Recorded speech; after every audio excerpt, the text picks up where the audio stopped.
Okey, ini adalah antara komponen penting transfer case, yang mana ini adalah nadi ataupun jantung utama sistem two-wheel four-wheel kembara. Dan di sini ada output shaft, okey, output shaft yang ni bahagian ni akan bersambung dengan long shaft.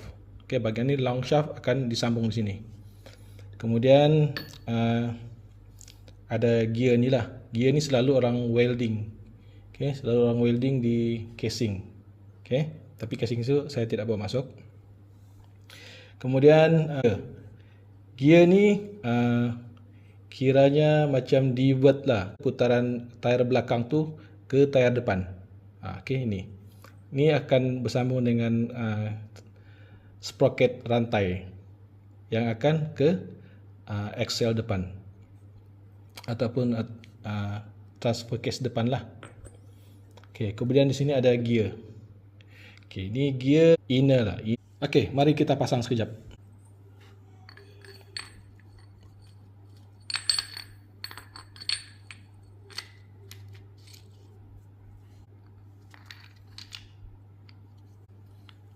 Okay, so inilah keadaan dalam transfer case tu lah.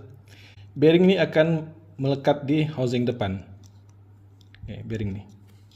Jadi apabila input daripada gearbox akan masuk ke shaft ni dan akan menggerakkan, memusingkan long shaft. Okay, andai kata long shaft berpusing. Okay, kalau kita perhatikan di situ, gear ni tidak akan engage. Okay, tidak ada engage. Bermakna ini hanya pacuan belakang saja yang berfungsi. Okay, tetapi apabila kita tambahkan gear ni, kita letak di atas.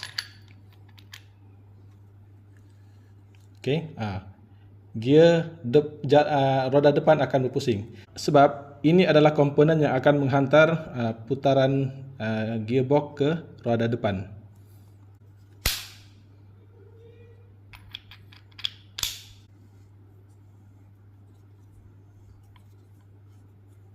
Okay, pusing.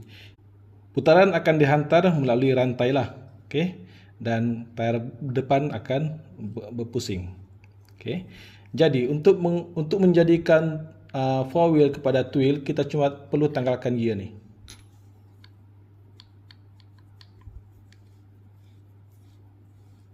Jadi kita tidak perlu pun welding gear ni di housing ataupun tambah device untuk jadikan four wheel ke two wheel. Okay, kita hanya perlu tanggalkan gear ni.